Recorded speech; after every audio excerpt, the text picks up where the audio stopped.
Well, hello there. Welcome back to the channel. My name is James, and here at 20th and 21st Movies, we are about all things cinema. Well, today I wanted to share with you my thoughts on a recent release from the Criterion Collection. This came out just a few days ago as of the time that I'm recording this video, and this is a title that is from new directors. So these directors are putting out their feature film debut, and it's called Eyimofe, This Is My Desire. So this is from twin Nigerian brothers, Arie and Chuko Esiri. So this is their feature film debut, and this is a fascinating feature film debut. I mean, for a first film from these directors, first feature film, this is quite impressive. And this is a film that came out in 2020 from these new directors, and it comes in at spine number 1121 in the Criterion Collection. So check out this front cover.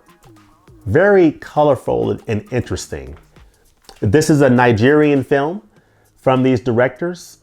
And this film was financed completely in Nigeria, which is part of the story of this film that you learn about in the supplements that I think is very interesting, because you learn a lot about the production of this film. You learn a lot about African cinema and how a lot of African films had traditionally been financed, mainly through Europe.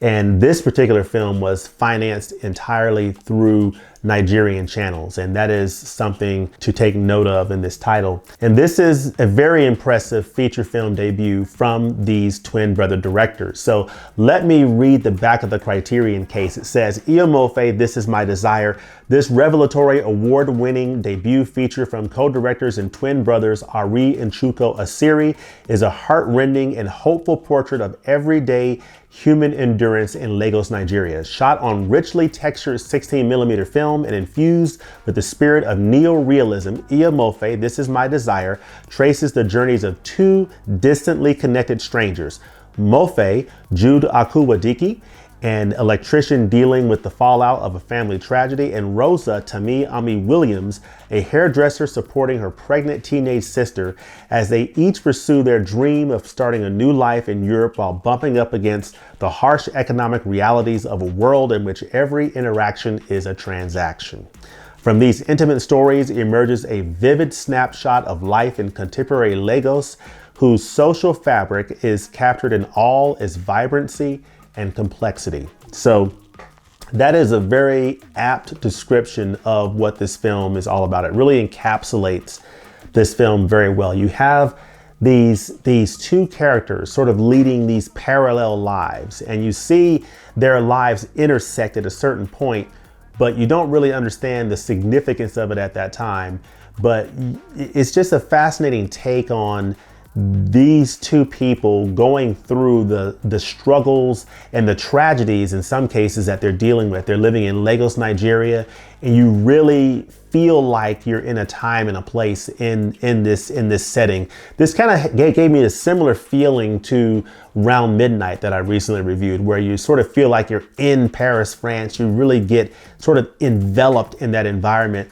I got a similar feeling watching this film. I got an appreciation of what life was like, sort of a contrast from 1950s Paris. This is modern day Lagos, Nigeria. So you feel like you're in Lagos, Nigeria. You get a sense of being in a time and a place and really appreciating this area of the world, an area of the world I've never experienced before, I've never been to. So, you follow the life of Mofe to start off this film, who's played by Jude Akuwadiki. So he's an electrician. He experiences a family tragedy, and so you see, his family and friends surrounding him and giving him support during this time, and you sort of feel the strength of his support that he's getting. And I really appreciated that in terms of, getting that glimpse into the culture of this area of the world and just seeing the daily lives that these people were living. And so I really enjoy seeing that aspect of it. I must say though, I could see the tragedy that Mofe was dealing with, but I couldn't really fully connect with Mofe on a deep level. I mean, it was more of just observing what he was going through versus really feeling a lot of empathy for him. So that's sort of the gap that I sort of felt in watching this film, was I sort of got what they were going for in terms of Mofe's character, but I didn't really feel super invested in Mofe, if that makes any sense. But I can definitely appreciate what they were going for, and definitely enjoyed seeing, Mofe's life in terms of his life as an electrician, his life dealing with his family, navigating the streets of Lagos, Nigeria, and just taking in that atmosphere. I really liked that aspect of it and appreciated what they were going for. And then in the second part of this film, you get to see the highlight or the spotlight turn to the second main character, who's played by Tami Ami Williams. She plays the character Rosa in this film, and Rosa has a younger sister who is pregnant. So she's having to support her younger sister. She's a hairdresser. She's also trying to be a model. And she also has dreams of leaving Lagos, Nigeria, moving to Europe and having a better life. And so you get to see her navigate her life. You see the relationships that she gets involved with. She gets involved in a relationship with a young man in this film. This young man is Peter in the film, played by Jacob Alexander. So I think he is an interesting character in this film. And of course, her sister is an interesting character. All of the surrounding supporting cast really added, I think, a lot of depth to this film in terms of filling out, the characters and the emotional depths of these stories. So I definitely appreciated Mofe as a character, although I wasn't fully invested with him emotionally. I was a little bit more connected to Rosa and her sister. I was a little bit more into their story than I was Mofe's story. But I think they did a really nice job with the narrative overall in presenting both of these stories, really drawing a connection between these two characters in a subtle way, and just giving you a glimpse of life in Lagos, Nigeria. So I definitely appreciate the film from that standpoint. And it's part of the reason why I love collecting Criterion Collection editions, is just the discovery of new films, getting exposed to different areas of the world that I've never been to, and just getting an appreciation for that. So I definitely give Eyimofe, This Is My Desire, a thumbs up from that regard. So would definitely recommend it if you're interested in learning more about African cinema, learning more about a new director. These are new directors in the Criterion Collection with this feature film debut, and it's a very impressive one. This is Eyimofe, This Is My Desire. Now, in terms of how this looks and sounds on this Blu-ray disc, this is a new 2K digital transfer. It's approved by directors Arie and Chuko Esiri. You get a 5.1 surround DTS HD master audio soundtrack. This is a newer film. Of course, it was shot on 16 millimeter. It's a 2K digital transfer. And I think overall, it is a very nice looking and pleasing image. So it's a very nice image, looks good in high definition. And if I look in here on the pamphlet about the transfer, it says, it's presented in its original aspect ratio of 1.66 to 1. This new digital transfer was created in 2K resolution on a Spirit data scene from the original 16 millimeter camera negative. And then the 5.1 surround soundtrack was remastered from the original digital master audio file. So this is a new film. It's from 2020, so it's only a couple of years old. It was shot on 16 millimeter. And I think they did a nice job with the digital transfer. It looks perfectly fine on this Blu-ray. So I was very pleased with the image overall. You get nice detail in the image. The colors are nice. And I think you get a pretty good general pop in the visuals of this film with the colors. I think there's a fair amount of depth in the image and a nice amount of detail.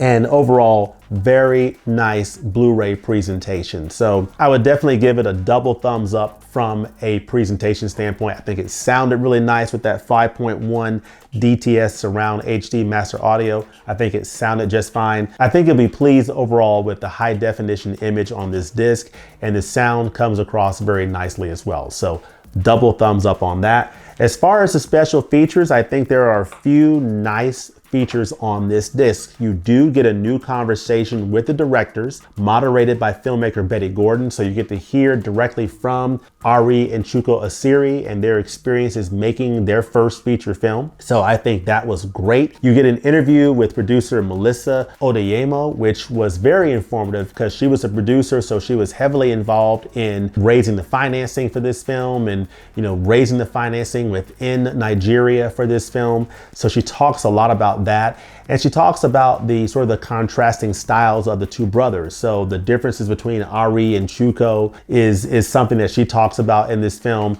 in this interview that I thought was very interesting. And couple of things that she said was, she talked about the yin and the yang between the brothers and how, you know, Chuko was more literary driven and was more of a dancer, whereas Arie actually created music. And so she talked about how, you know, their styles in some ways, you know, clashed with one another, but in that clashing, they were able to create some amazing creative work. And that type of yin and yang of them working together is something that I thought was interesting in her conversation. And she definitely had a lot of admiration for them as filmmakers. You get deleted scenes featuring an audio commentary by the directors. And you also get some short films from them as well, from the Esiri brothers. So you get Goose, you get Basita, and you get Because Men in Silk Shirts on Lagos Night. So you get those 3 short films, and you get a trailer, and then on the inside here, you get an essay by writer and film producer Merritt. So if you look on the inside of this case, you get this very colorful looking interior, which I think is supposed to represent an electrical box, I think. Let me know in the comments below what you think about this, but very fascinating art on the inside here. But this is the insert for Eyimofe, This Is My Desire. More what I think is wires. And you get Floating Currencies by Miriam Kazim. Excellent essay. This folds out. So interesting art for a very interesting release from the Criterion Collection.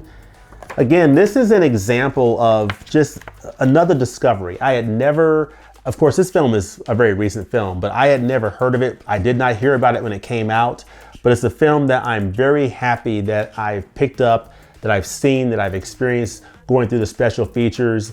And I know a little bit more about these new directors. They're definitely going to be on my radar now.